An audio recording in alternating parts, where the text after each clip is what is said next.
Yellow fever by New Sophia and Yenya. Yellow fever originates from Africa and it's made its way to the New World during the Atlantic slave trade.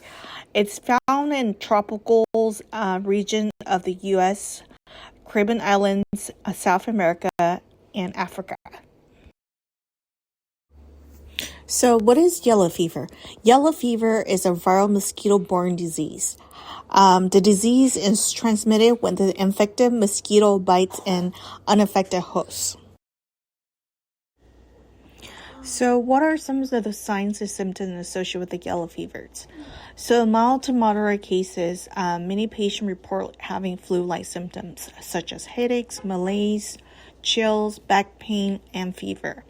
In severe cases, yellow fever can cause liver damage, cause jaundice, acute renal failure, cerebral edema, hemorrhage, and encephalopathy. Statistically speaking, young children and older adults are more likely to die from yellow fever than any other group. Mortality rate is also higher in individuals with liver and kidney damage. After all the mortality rates from yellow fever, this is how the yellow fever vaccine developed. So in 1881, Carlos Finlay, a Cuban scientist, figured out that the mosquitoes were the carrier for yellow fever. And then a few years before that, Walter Reed in 1899 figured out that mosquitoes actually spread the yellow fever. And then a few years more, another scientist, Stokes, and his colleagues in 1927 were able to isolate a strain by itself. And with all their failed experiments and research and sacrificed lives, in 1936, Max Theiler was able to develop yellow fever vaccine 17D. Because of all this previous work that was already done, he was able to develop a theory, and that theory was able to come up with an active vaccine. And this was the start of many lives being saved, and people were able to start vaccinating soldiers and individuals. And in 1945, the World Health Organization approved our current strains that we use today that comes from the yellow fever 17D vaccine, and that 17D and 17D204 that we use today for South America, and one for travelers are traveling out to the areas that are high risk for yellow fever, and for the rest of the world that needs to get vaccinated.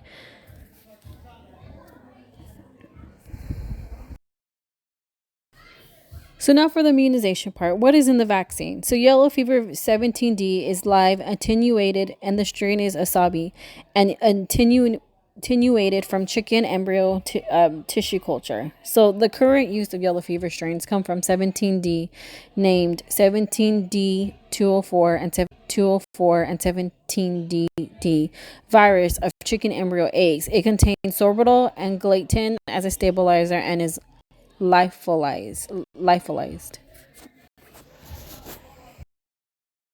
Of course, there's risk to every vaccine, but the risk outweigh the cons. So the reaction from yellow fever can usually be mild, and it may be headaches, low-grade fever, muscle aches, nausea, vomiting. You rarely get a reaction, but if you do, you can have allergic reaction, encephalitis or meningitis, Gilligan-Barre syndrome, internal organ dysfunction. Vaccine, please speak to your healthcare provider. And why is it important to take the yellow fever vaccine? Well, according to the Center of Disease and Prevention, yellow fever affects 200 cases of disease and 30,000 deaths per year. So it can also, and yellow fever is still widely active in other countries, but taking the vaccine can reduce mortality rate and protect you while. Yellow fever is not expected to be eradicated due to it being a mosquito-borne viral illness. Therefore, important measures for prevention must be implemented. There are a few methods for protection against yellow fever. One is getting the vaccine, which provides long life immunity. Travelers who travel to these endemic areas should be educated on yellow fever and vaccination.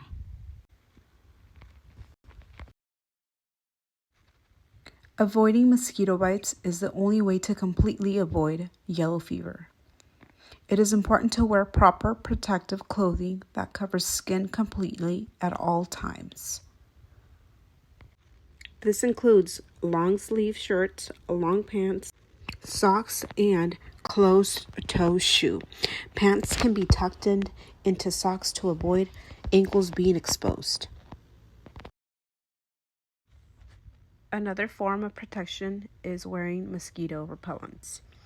Mosquito repellents are recommended because mosquitoes may bite through thin clothes. Treating clothes with repellent will reduce this risk.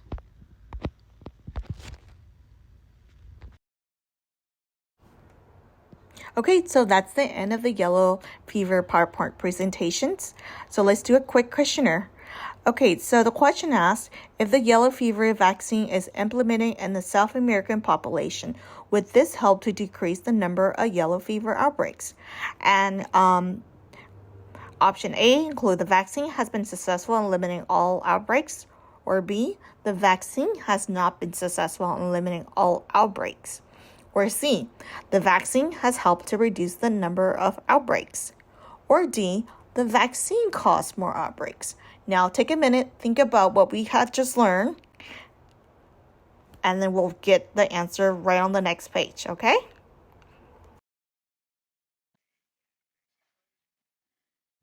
And the reason why we chose C and the rationale is because that we have learned that the vaccine has helped tremendously in lowering the number of yellow fever cases in South America. However, we still continue to see a spike in the number of yellow fever cases in this part of the world due to the amount of vectors in certain areas, animal reservoirs, population growth, and unvaccinated travelers, and low vaccine production.